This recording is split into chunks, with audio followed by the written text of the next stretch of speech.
Hello, അസ്സലാമലൈക്കും. ഇന്നത്തെ വീഡിയോയിലേക്ക് എല്ലാവർക്കും സ്വാഗതം കേട്ടോ. എല്ലാവരും സുഖമായിട്ടിരിക്കുന്നു എന്ന് വിശ്വസിക്കുന്നു. ഇതിപ്പോൾ രാവിലെ ഞാൻ എണീറ്റ് വന്നിട്ട് ഇഡ്ഡലി സാമ്പാർ ഉണ്ടാക്കുന്ന ഒരു തിരക്കിലാണ് കേട്ടോ. എനിക്ക് ബ്രേക്ക്ഫാസ്റ്റും ലഞ്ചും ഒക്കെ ആക്കി വെച്ചിട്ട് മാമിയും കൊണ്ട് ഹോസ്പിറ്റലിൽ പോകണം. അപ്പോൾ ഞാൻ ഇന്നലെ അരച്ച് വെച്ചിട്ടുണ്ടായിരുന്ന ഇഡ്ഡലിയുടെ മാവ് നോക്കുകയാണെങ്കിൽ നന്നായിട്ട് പൊളിച്ച് പൊന്തി വന്നിട്ടുണ്ട്. ഇത്രയും നന്നായിട്ട് ഇതുവരെ കിട്ടിയിട്ടില്ല. ഇനി ഇഡ്ഡലി ഉണ്ടാക്കി നോക്കുമ്പോൾ എങ്ങനെ ഇരിക്കും നമുക്ക് നോക്കാം. ഞാൻ അതിനുള്ള ഹാഫ് മാവ് ഞാൻ എടുത്ത് മാറ്റി ഫ്രിഡ്ജിലോട്ട് വെക്കാൻ പോകണേ. നാളത്തേക്ക് എടുക്കാം. ഇത്രയൊന്നും ആവശ്യമില്ല. അപ്പോൾ ഞാൻ ഇതിപ്പോൾ അരി ഇടുമ്പോൾ 2 ഗ്ലാസ് അരിക്ക് 1 ഗ്ലാസ് ഉഴുന്നെന്ന നിരക്കിൽ ഇട്ടപ്പോൾ നന്നായിട്ട് പതഞ്ഞ് പൊന്തി വന്നിട്ടുണ്ട്. അല്ലെങ്കിൽ ഞാൻ 2 ഗ്ലാസ് അരിക്ക് ഒരു 3/4 ഗ്ലാസ് വരെ ഉഴുന്നേ ഇടുന്നുണ്ടായിരുന്നുള്ളേ. അത് ദോശയ്ക്ക് ഓക്കെയാണ്, പക്ഷേ ഇഡ്ഡലിക്ക് ശരിയാവുന്നില്ലായിരുന്നു. അങ്ങനെ എൻ്റെ ഒരു ഫ്രണ്ട് പറഞ്ഞിട്ടാണ് ഞാൻ ഇങ്ങനെ ചെയ്ത് നോക്കിയത്. അപ്പോൾ നന്നായിട്ട് പതഞ്ഞ് പൊന്തിയൊക്കെ വന്നിട്ടുണ്ട്. അങ്ങനെ ഞാനിത് എന്തായാലും ഇഡ്ഡലി തട്ടിലോട്ട് കോരി ഒന്ന് ഒഴിച്ച് വെക്കുകയാണ്. ഇഡ്ഡലി തട്ടിൽ ചെറുതായിട്ട് ഞാനൊന്ന് എണ്ണയൊക്കെ ഒന്ന് തൂക്കി കൊടുത്തിട്ടുണ്ടായിരുന്നു. അഥവാ ഇനി ഇളവാൻ ബുദ്ധിമുട്ടാണെങ്കിലോ എന്ന് എഴുതിയിട്ടാണ്. ചിലപ്പോൾ ഒന്ന് ബുദ്ധിമുട്ടാണ്. പിന്നെ ചിലരിങ്ങനെ വാഴയിലേക്ക് മുറിച്ച് കട്ട് ചെയ്ത് ചെറിയ പീസസ് ആ ഒരു ഇഡ്ഡലിയുടെ ഓരോ കുഴിയിലും വെച്ച് കൊടുക്കാറുണ്ട്. അപ്പോൾ അതിനൊന്നുമുള്ള മെനക്കെട്ട സമയമില്ലാത്തതുകൊണ്ട് ഞാൻ എങ്ങനെ ചെയ്തു. അങ്ങനെ സാമ്പാർ ദേ അടുപ്പത്തിരിക്കുകയാണ്. പരിപ്പും അമരപ്പയറും കൂടെ വെച്ച് കൊടുത്തിട്ടുണ്ട്. ഒറ്റ വിസിൽ കയറ്റി കഴിയുമ്പോൾ അത് ഒന്ന് നന്നായിട്ടൊന്ന് വെന്ത് കിട്ടുമ്പോൾ ഒന്ന് ഉടച്ച് കൊടുത്തിട്ട് ബാക്കി പീസസ് ഇട്ട് കൊടുക്കാമെന്ന് കരുതി. അപ്പോഴേക്കും ഒരു പ്രാവശ്യം വെച്ചിട്ടുണ്ടായിരുന്ന ഇഡ്ഡലി ഓക്കെ ആയി. അത് ഞാൻ നോക്കുമ്പോൾ നല്ല സോഫ്റ്റ് ആയിട്ട് വന്നിട്ടുണ്ട് കേട്ടോ. ഇത്രയും സോഫ്റ്റ് ആയിട്ട് ഇതുവരെ കിട്ടിയിട്ടുണ്ടായിരുന്നില്ല. എന്ന് ഇഡ്ഡലി ഉണ്ടാക്കിയാലും കല്ല് പോലെ ഇരിക്കും കേട്ടോ. കല്ല് പോലെ അല്ലെങ്കിൽ ഒരു ടേസ്റ്റ് ഉണ്ടാവില്ലായിരുന്നു. പക്ഷേ ഇത് നല്ല പഞ്ഞി പോലെ ഇരിക്കുന്നുണ്ട് കേട്ടോ.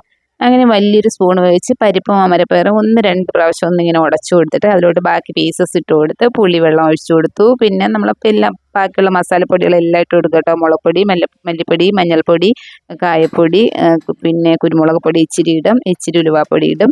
അതുപോലെ തന്നെ മെയിനായിട്ട് ഞാൻ ഇടുന്നത് 1 സ്പൂൺ സാമ്പാർ പൗഡർ ഇട്ട് കൊടുക്കും കേട്ടോ. അതും കൂടെ ഉണ്ടെങ്കിൽ ഒരു ടേസ്റ്റ് ഉണ്ടാവും. അങ്ങനെ അത്രയും ഇട്ടിട്ട് ഞാനൊന്ന് അടച്ചു വെച്ചു. രണ്ടാമത് വീണ്ടും ഇഡ്ഡലി റെഡിയാക്കി. ഇഡ്ഡലിയുടെ പരിപാടി കഴിഞ്ഞപ്പോൾ ആ അടുപ്പിൽ തന്നെ ഞാൻ ചോറിന് വെള്ളം ഇട്ട് കൊടുത്തു കേട്ടോ. എന്തായാലും തെർമൽ കുക്കറിലോട്ടാണ് ചോറ് വെക്കാൻ പോകുന്നത്. വെള്ളം തിളയ്ക്കാൻ തുടങ്ങിയപ്പോൾ അരിയും കൂടെ കഴുകിയിട്ട് കൊടുത്തു. അതവിടെ കുറച്ച് നേരം ഒരു 5 മിനിറ്റ് ഒന്ന് തിളച്ചതിന് ശേഷം എടുത്ത് തെർമൽ കുക്കറിലോട്ട് വെക്കാമെന്ന് കരുതി.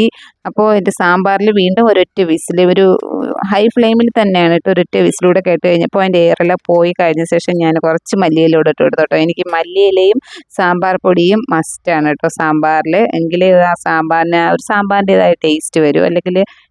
അല്ലെങ്കിൽ കൊള്ളൂല എന്നല്ല, പക്ഷേ ആ ഒരു ടേസ്റ്റിനോട് എനിക്ക് അത്ര താല്പര്യമില്ല കേട്ടോ. പക്ഷേ ഇത് ഭയങ്കര മല്ലിയിലൊക്കെ ഇടുമ്പോൾ ആ ഒരു പ്രത്യേക ഒരു ടേസ്റ്റാണ് കേട്ടോ.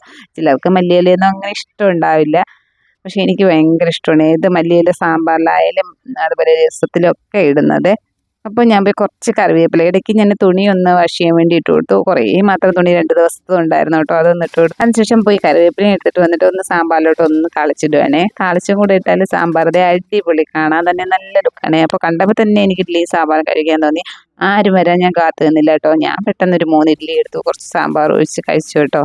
അങ്ങനെ ഇഡ്ഡലി സാമ്പാറൊക്കെ കഴിച്ച് കഴിഞ്ഞപ്പോൾ നല്ല എനർജി കിട്ടി കേട്ടോ. അപ്പോൾ എന്തായാലും ആ ഒരു കോഴിക്കൂടിൻ്റെ ഏരിയയൊക്കെ ഒന്ന് അടിച്ചു വരാമെന്ന് കരുതി. നല്ല ഇത്തിരി എനർജി വേണ്ട ജോലിയാണ് കേട്ടോ. കാരണം ചെറിയ ചൂല് വെച്ചിട്ട് നന്നായിട്ട് കുനിഞ്ഞ് നിന്നിട്ട് അടിച്ചു വാരി നിൽക്കേണ്ട സ്ഥലമാണ് കേട്ടോ. അങ്ങനെ ഞാൻ അത് അടിച്ചു വാരി അപ്പോൾ തന്നെ ഒന്ന് ചെറുതായിട്ടൊന്ന് തീയിട്ട് കൊടുക്കുകയാണ്. വെറും കരിഞ്ഞ ഇലകൾ മാത്രമല്ലേ ഉള്ളൂ. അപ്പോൾ അതവിടെ കിടന്ന് വീണ്ടും പറന്ന് അവിടെ മൊത്തമാകും. അപ്പോൾ ഒന്ന് ജസ്റ്റ് ഒരു തീയിട്ട് കൊടുത്തു. ഒരു 5 മിനിറ്റ് തന്നെ ആ ഒരു സംഭവം കത്തി കരിഞ്ഞു കേട്ടോ. അപ്പോഴേക്കും ദേ കുട്ടിപ്പട്ടാളം 4 ആൾക്കാർ എത്തിയിട്ടുണ്ട്. ഖദീജ, നസീഫ, ആമിന ആൻഡ് അസ്ന കേട്ടോ. ഇതാണ് എൻ്റെ അനിയത്തിയുടെയും 2 അനിയത്തിമാരുടെയും മക്കള്. നിങ്ങൾ വിചാരിക്കും ഈ കുഞ്ഞുങ്ങളൊക്കെ വീട്ടിലുണ്ടായിരുന്നിട്ടാണോ ആദ്യം തന്നെ ഞാൻ ഇഡ്ഡലി സാമ്പാറൊക്കെ അകത്താക്കിയിരുന്നല്ലേ. പക്ഷേ ഇവർക്ക് സ്കൂളൊന്നും ഇല്ലാത്തതാണ്. ഇവർ 10 മണിയായാലും എണീറ്റ് വരും. അത്രയും ടൈമിൽ നിന്നാലേ എനിക്ക് വയർ കത്തും. അതുകൊണ്ടാണ് ഞാൻ കഴിച്ചത്.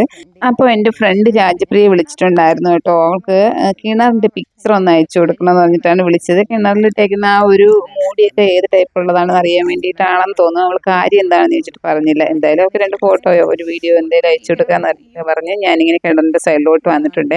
അപ്പോൾ ഇവിടെയും ഒരു നല്ല ജോലി കിടപ്പുണ്ട്. കിണറിൻ്റെ മുകളിൽ മൊത്തം തെങ്ങിൻ്റെ ആ ഒരു പൂ വീണ് ഇങ്ങനെ കിടക്കുകയാണ്. വലയിട്ടിട്ടുണ്ട്. കിണറിൻ്റെ ഉള്ളിലോട്ട് പോകില്ല. അതെന്തായാലും ഒന്ന് ക്ലീൻ ചെയ്യണം. അപ്പോൾ ആ ഫോട്ടോ എടുപ്പും കഴിഞ്ഞിട്ട് തിരിച്ച് ഇതേ കിച്ചണിലോട്ട് വന്നിട്ടുണ്ട്. മുറ്റം അടിച്ചു വരെ നിന്ന സമയത്ത് തന്നെ ഒരു 2-3 തേങ്ങയൊക്കെ പൊതിച്ചെടുത്തിട്ടുണ്ടായിരുന്നു. അത് പെട്ടെന്ന് ചിരകി എടുത്ത് വെക്കുകയാണ്. എൻ്റെ തേങ്ങ ചിരകി വെക്കുന്ന ബോക്സിലോട്ട് അങ്ങ് ഫില്ല് ചെയ്ത് വെച്ചാൽ അതും സമാധാനമായി. ഇതിനിടയ്ക്ക് എപ്പോഴോ കിട്ടിയ സമയത്ത് പയറുണ്ടായിരുന്നു. പയർ ഞാൻ മെഴുക്കുവരട്ടാൻ വേണ്ടി ഒന്ന് കട്ട് ചെയ്ത് വെച്ചിട്ടുണ്ടായിരുന്നു. പിന്നെ ഞാൻ സാമ്പാറിന് എടുക്കുന്ന സമയത്ത് തന്നെ അവിയലും കൂടെ വെക്കാൻ വേണ്ടിയിട്ടുള്ള വെജിറ്റബിൾസ് എടുത്തിട്ടുണ്ടായിരുന്നു. അതും ഞാൻ ഇടയ്ക്ക് കിട്ടിയ സമയത്തിന് അതൊക്കെ ഒന്ന് റെഡിയാക്കി വെച്ചിട്ടുണ്ടായിരുന്നേ.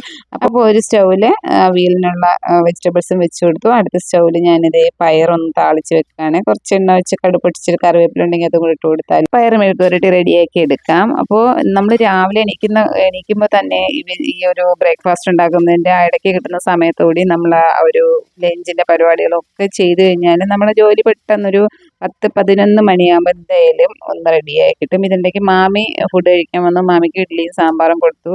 അപ്പോൾ ഞാൻ ഹോസ്പിറ്റലിൽ പോകാൻ മാമി റെഡിയാവാൻ പറഞ്ഞിട്ടാണ് ഞാൻ ബാക്കിയുള്ള പണികളൊക്കെ ചെയ്യുന്നത്. അപ്പോൾ കുറച്ച് മീനുണ്ടായിരുന്നു, അതും കൂടെ ഒന്ന് കറി വെച്ച് കഴിഞ്ഞാൽ എന്തായാലും എല്ലാ പണികളും കഴിഞ്ഞു. പിന്നെ ഹോസ്പിറ്റലിൽ പോയിട്ട് വന്നിട്ട് ചോറ് തെർമൽ കുക്കറിൽ വെച്ചിട്ടുള്ളത് എടുത്ത് ഒന്ന് വാർത്തെടുത്താൽ മാത്രം മതി. അപ്പോഴേക്കും ഉച്ചയ്ക്കുള്ള ഫുഡ് എല്ലാം റെഡിയായി. അപ്പോൾ മക്കളൊക്കെ കഴിച്ചിട്ട് പോയിട്ടുണ്ടായിരുന്നു. ഇങ്ങനെ രാവിലെ എവിടെയെങ്കിലും പോകണം എന്നുള്ള ഒരു ചിന്ത ഉണ്ടെങ്കിൽ പെട്ടെന്ന് പണികൾ കഴിക്കും, അല്ലെങ്കിൽ ഇങ്ങനെ കറങ്ങി നിൽക്കും കേട്ടോ. അങ്ങനെ മാമി റെഡിയായി എന്ന് പറഞ്ഞപ്പോൾ ഞാൻ എന്തേ പെട്ടെന്ന് വന്ന് കുളിച്ച് റെഡിയായി ഡ്രസ്സൊക്കെ മാറ്റി ഹോസ്പിറ്റലിലോട്ട് പോവാണ്. ഹോസ്പിറ്റലിൽ എത്തിയിട്ടുണ്ട്. അപ്പോൾ ഇപ്പോൾ വീണ്ടും കോവിഡ് വരുന്നതൊന്നും ഓർക്കാതെ മാസ്ക് ഒന്നും എടുക്കാതെയാണ് വന്നപ്പോൾ മാസ്ക് ഇല്ലാതെ അവരുടെ കയറ്റില്ല എന്ന് പറഞ്ഞു. പിന്നെ അതിനകത്ത് നിന്ന് 2 മാസ്ക് വാങ്ങി ഞങ്ങൾ രണ്ടാളും വെച്ചു കേട്ടോ.